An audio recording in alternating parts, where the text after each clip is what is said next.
Hey there everyone, this is Invader and welcome to my review of Deep Rock Galactic for the Xbox One. You can also find this game on the PC for Windows 10 and Steam.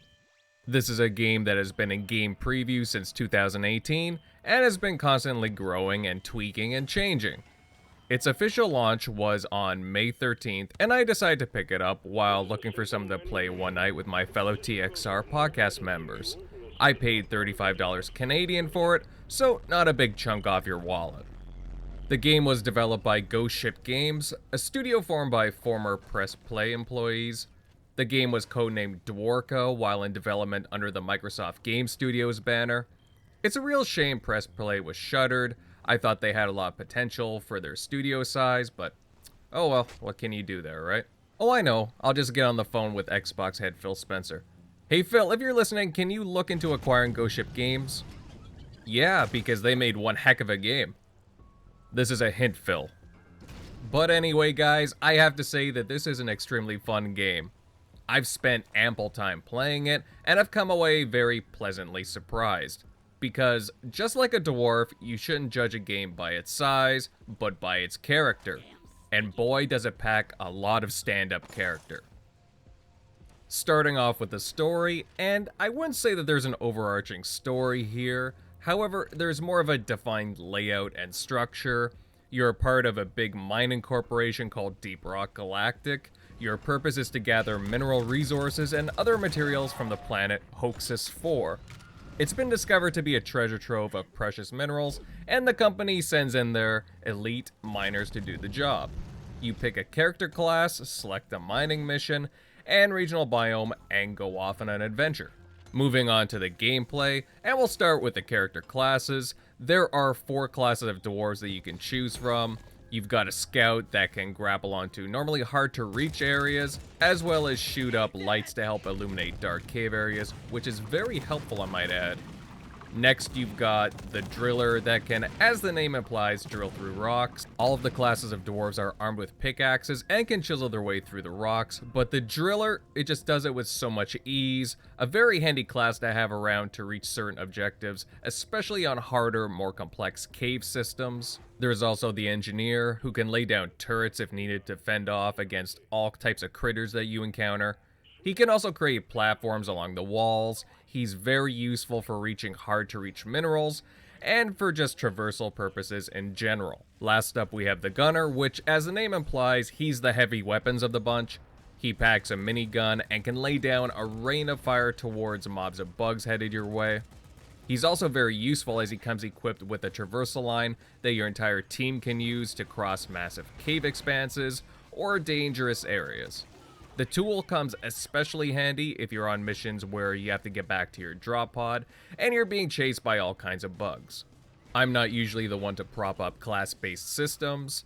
Most of the time I don't enjoy the limitations placed on playstyles with classes. However, this tandem of 4 works remarkably well together, and I have to say it's probably one of the best co-op games I have played in recent memory. This game is definitely meant to be played with teammates. However, you can also play this by yourself. When you're going out on missions on your lonesome, you are accompanied by a drone. This drone is extremely useful as it follows you and you can direct it to mine. This is extremely helpful with harder to reach areas. As well, it acts as a bodyguard and it can unload a lot of punishment into mobs of bugs. And just like your character, you can upgrade the drone and increase its firepower amongst other things. Another huge strength of this game is the procedurally generated environments. When you select a mission, you can choose from several different biomes. Each region has several different characteristics to it, along with some unique minerals and creatures. You have your traditional mineral-covered caves, but then there are a bunch of more exotic locations that you can explore as you progress. Some are boggy, others have molten lava, there's sandstone, others have ice caves, and so on. The key aspect here though, guys, is that when you go into these environments, not one of them is ever the same. You will never enter the same cave system twice, and it's very well done. And the cave systems can switch from being tightly packed to enormous caverns. Most of the layouts make a lot of sense, albeit with a few outliers that you'll encounter. It's a lot more balanced in comparison to what you'll see in No Man's Sky, for example. Thankfully, the creatures are not randomly generated, so you don't have to deal with those awkward-looking squid things on hind legs with little T-Rex arms.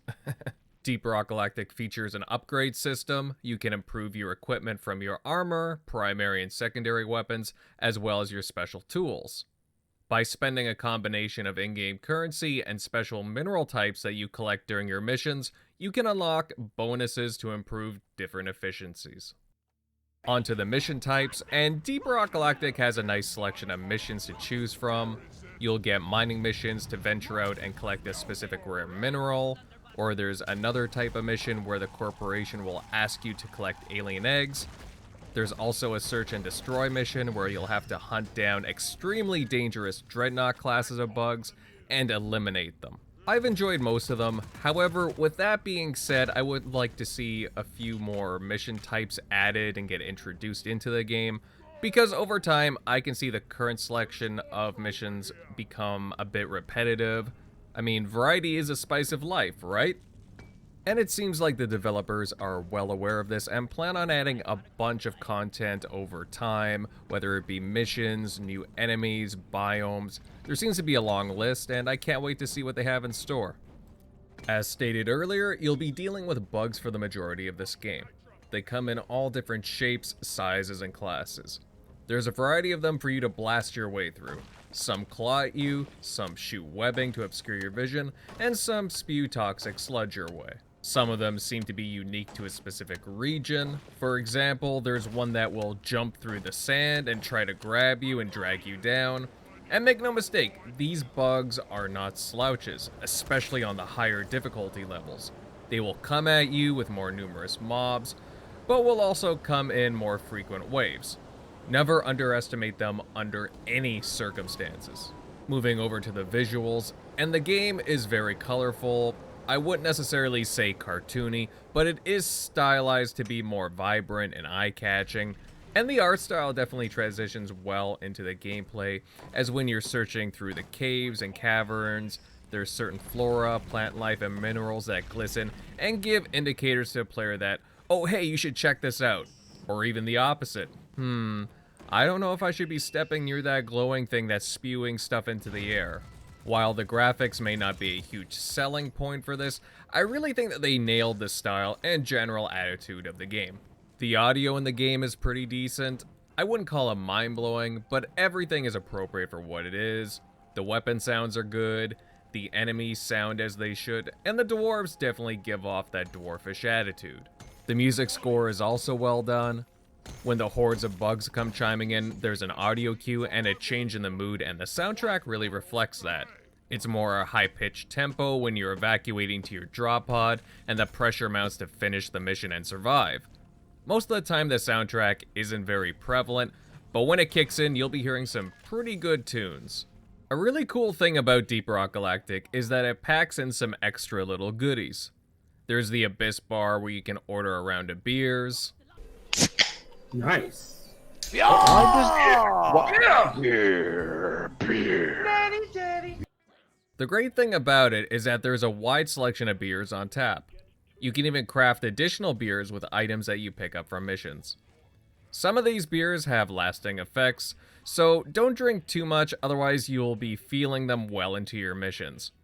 As well, there's a jukebox where you can play a small selection of tunes and dance away with your buddies with a cold brew in hand. Of course, there's a barrel toss game located in the same space. I've covered the game over on my various achievement guide videos, so there's a little bit of stuff to do in between your missions. Either have a drink, play a few games, or just dance. So to sum up all the key points, let's start with the good and the bad. Going on to the good, the procedurally generated mines are really cool. You'll never play the same area twice, making it a refreshing experience each time around. The game types are really fun. While I wish there were more modes, the ones already there are pretty good. The game is a blast to play with friends. Great overall co-op experience that really requires teamwork to survive from beginning to end. As well, you can also play this game by yourself, and it's still a rewarding experience, though, as I was saying earlier, I do suggest playing with others. The pricing for this title is really good. For $35, it is a solid price for a game that offers a lot of replay value in a small package. Skipping over to the bad aspects of the game, and there are some bugs. And of course there are bugs in almost all games. However, in this game you'll notice that there are some funny things with the visuals at times. It's not a game breaker, but it's something I would like to see ironed out by the developers. And as I pointed out earlier, the game could use some more variety of classes and customization options, whether it be different armor sets or color palette options. Overall, I give Deep Rock Galactic a 9 out of 10. So that's my review for Deep Rock Galactic. It's a game that I wasn't expecting to get so involved with, but it really drew me in with its gameplay, varied environments, and co-op. It's looking like a game that I'll keep going back to throughout the summer and possibly even longer. I highly recommend taking a look into this title. It's fun, and there's all kinds of things that you can do.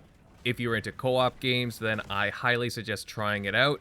You will not be disappointed.